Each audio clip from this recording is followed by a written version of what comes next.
Pemirsa Intens Investigasi, geger menjelang hari penentuan saat takdir rumah tangga akan diputus oleh palu hakim, tiba-tiba isyarat mengejutkan diduga datang dari Paula Verhoeven jelang ketuk palu Pengadilan Agama Jakarta Selatan, yang sekaligus menjadi akhir dari biduk rumah tangga yang telah dijalaninya kurang lebih hampir 7 tahun dengan Baim Wong. Ya, mengundang ribuan bahkan jutaan pertanyaan yang mengganjal di hati warganet. Lantas benarkah Paula diblokir oleh Baim sehari sebelum pembacaan putusannya pada Rabu 16 April esok tanpa sebab yang pasti? Apa yang sebenarnya terjadi di balik layar biduk rumah tangga Baim dan Paula? Benarkah Paula seperti tadi beri ruang bahkan untuk sekedar bertemu darah dagingnya sendiri? Dan lalu apakah benar seorang ibu harus meminta izin untuk mencintai anak-anaknya sendiri? Jawabannya akan membuat hati siapapun tak mampu menahan air mata. Pemirsa, bersama Intens Investigasi, kami hadirkan kabar terkini, terpercaya dan teraktual. Tetapi sebelumnya jangan lupa untuk like, subscribe, dan juga share channel YouTube ini.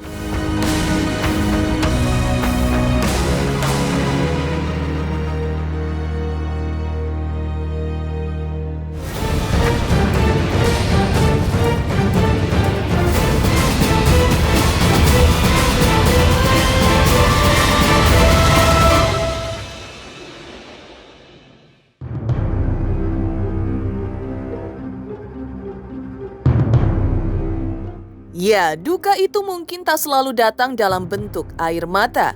Tetapi kadang ia menjelma melalui sebuah tulisan singkat yang dibagikan seorang ibu lewat media sosialnya. Begitulah kabar dugaan Paula Verhoeven, perempuan yang dulu tampak begitu tegar dan selalu kuat untuk buah hatinya. Kini atau jelang pembacaan putusan perceraiannya yang sekaligus menjadi akhir dari perjalanan biduk rumah tangganya, tiba-tiba menuliskan sebuah kalimat pilu menjelang detik-detik penentu nasib rumah tangganya yang berbunyi kira-kira seperti berikut ini.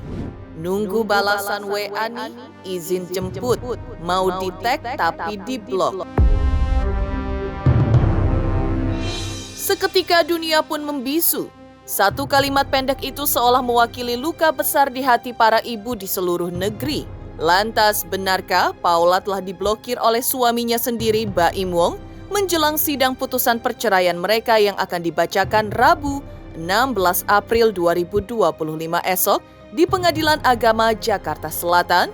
Pertanyaan itu kini bergulir kencang di tengah rasa ingin tahu warganet. Meski Paula tak menyebut nama Baim dalam unggahannya itu, namun seisi dunia dan netizen seolah tahu kepada siapa kalimat itu diarahkan.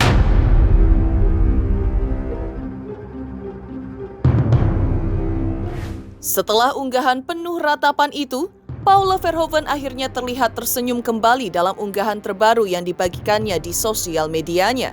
Melalui Instastory yang dibagikannya, dalam berbagai foto dan video yang diunggah, terlihat Paula begitu asik merayakan liburan bersama adik dan keluarga besarnya yang lain. Dan yang paling membahagiakan adalah juga tampak dua wajah bocah kecil, yaitu kedua putranya, Keanu Tiger Wong dan Kenzo El Drago Wong. Ya Allah, nih anak. Mau bahasa Indonesia. Oke. Nggak mau bahasa Korea aja? Enggak. Aku mau bahasa Indonesia. Oke. Ngomongnya yang baik bisa? Bilangnya gimana? Kamu mau season 1, Iya. season 2. Iya. Toh. Tolong season 2 ya. Season 2. Iya dong, ngomongnya yang baik toh. Long. Nah, ini dari season 2 nih. Tapi kan nggak aku ngomongin ini maksudnya kakak. Maunya yang apa nih kakak Yang nih? mau gua aku siapa yang beda? Season 2 yang episode berapa maunya? 3.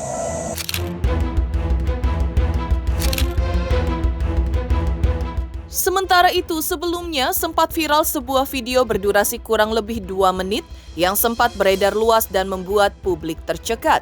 Memperlihatkan bagaimana Paula Verhoeven harus menahan tangis demi sekedar bisa bertemu dengan darah dagingnya.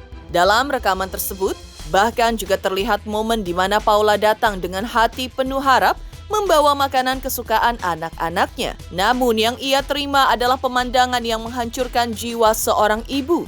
Anaknya langsung menangis, lalu berkata dengan suara yang membuat nyeri seluruh dada, "Mama jangan di sini, nanti papa marah. Nanti mama dimarahin papa." Mama jangan di sini. Nanti papa marah. Nanti mama dimarahin papa. Oh iya, enggak, papa tuh baik adek. Papa nggak marahin mama kok sayang. Nih, mama bawa makanan. Tadi udah mau makan. Mama cuma bawa makanan.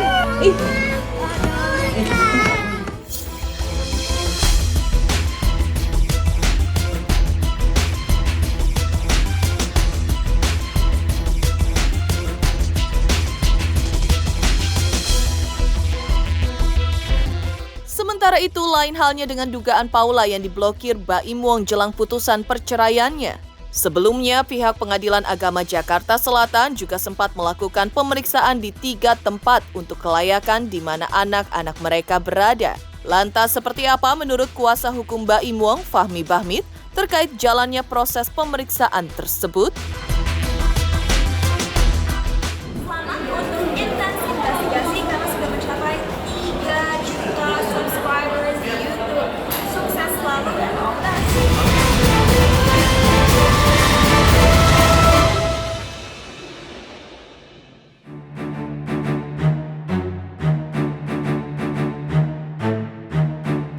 Ya, sidang perceraian antara Baim Wong dan Paula Verhoeven sebelumnya atau jelang sidang yang akan berlangsung di bulan Maret lalu, sidang pada saat itu memang tak dilakukan di pengadilan, melainkan mengambil tempat di 3 lokasi yang berbeda yang akan diperiksa oleh Pengadilan Agama Jakarta Selatan. Mengambil tempat di rumah yang terletak di daerah Kebayoran Lama, Jakarta Selatan, yang merupakan rumah ketiga dari 3 rumah yang sempat ditinggali Baim dan Paula.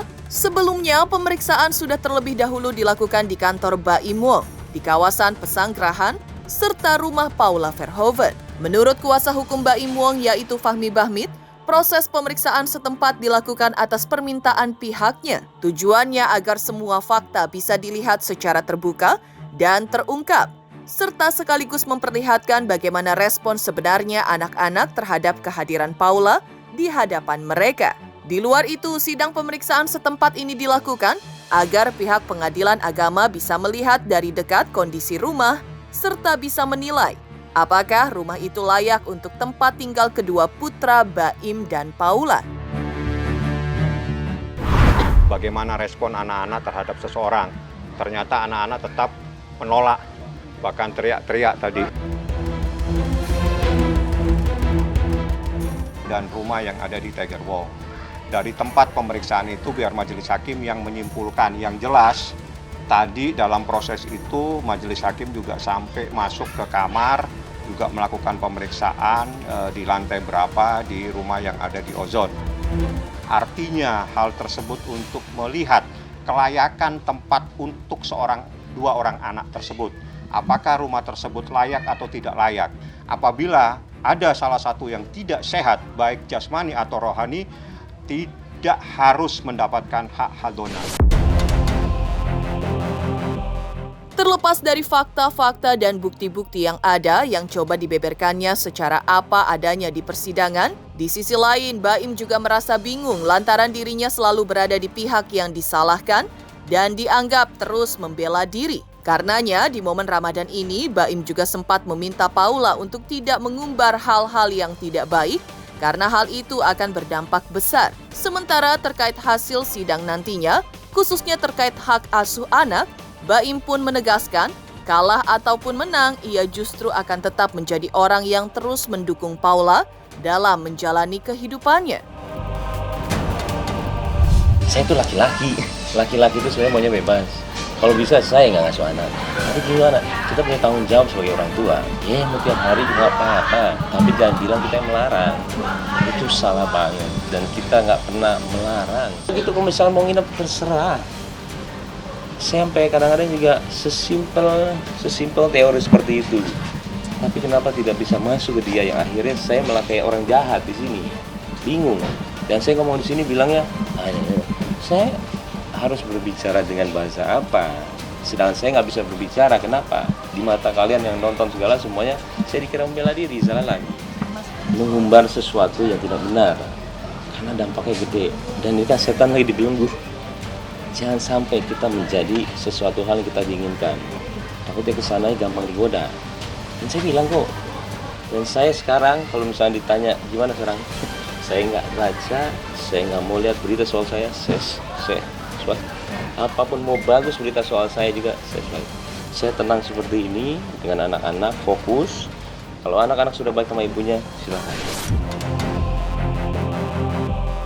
Di sisi lain, dalam sidang pemeriksaan setempat atau desente yang digelar di kediaman Baim Wong kemarin juga diwarnai momen canggung saat Paula Verhoeven berpapasan dengan Baim di depan pintu rumah. Baim bahkan tampak berusaha menghindari Paula. Selesai pemeriksaan, lagi-lagi terjadi momentum saat Baim dan Paula terlihat canggung, utamanya saat Paula berusaha pamit kepada kedua putranya. Sementara Baim berdiri kaku di dekat mereka tanpa berkata-kata.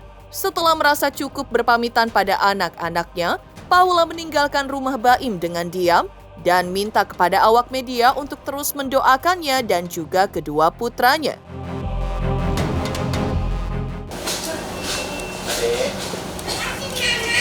Sama sayang. Assalamualaikum. Anak-anaknya juga nih. Doain aja yang terbaik buat saya, Tiano, Kenzo, dan doain aja, insya Allah ya. Selamat untuk intens investigasi 3 juta subscriber, luar biasa sekali 3 juta. Ya pokoknya semakin sukses lah dan bisa menghadirkan sesuatu yang memang baik untuk diperlihatkan.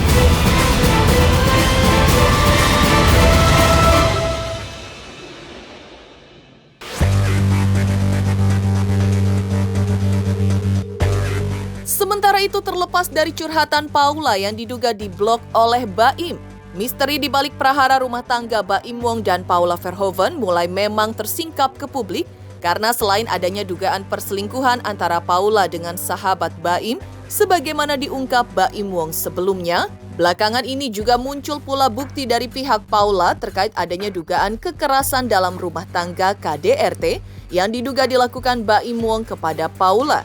Bukti itu disodorkan Paula dalam persidangan Rabu pekan lalu dengan agenda persidangan mendengar keterangan saksi ahli dari pihak Paula Verhoeven. Saat itu Paula menghadirkan saksi ahli, diantaranya di bidang telematika yaitu Abimanyu.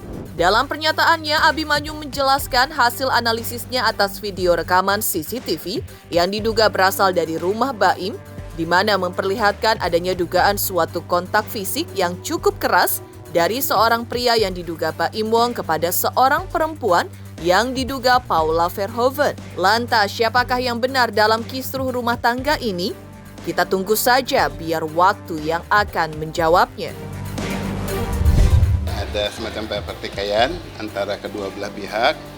Kemudian ya karena saling silang pendapat atas sesuatu, nanti yang bersangkutan mungkin bisa menjelaskan. Nah, sesuatu tersebut kemudian menjadi pokok pembicaraan yang jadi keras sehingga membuat salah satu pihak sangat marah. Prianya tersebut menjadi pembicara keras kepada yang wanita. Kemudian ada suatu bentakan-bentakan, ada suatu bicaranya kencang sehingga membuat suasana jadi semakin tidak kondusif, ya. Dan dari perbuatan tersebut, kalau yang wanita ya diam aja, kayak pasrah aja, ngomong tenang, tetapi yang ini yang keras. Karena diam aja mungkin jadi ada membuat yang prianya ini jadi pengen intens untuk berinteraksi dengan yang wanitanya untuk ngomong gitu ya, minta respon, sampai kemudian terjadi kontak tubuh ya secara keras.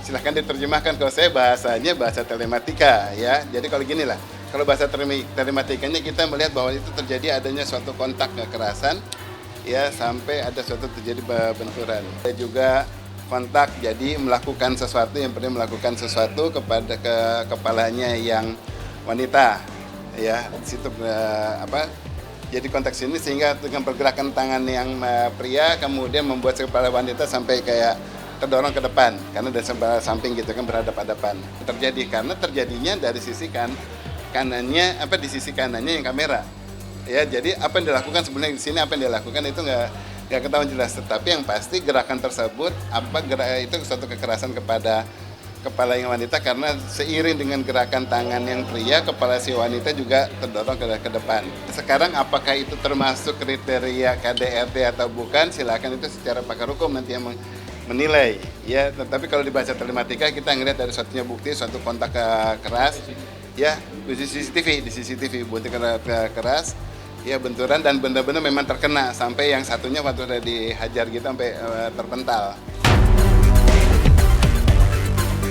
Demikian pemirsa kabar terkini, terpercaya dan teraktual yang kami hadirkan hari ini.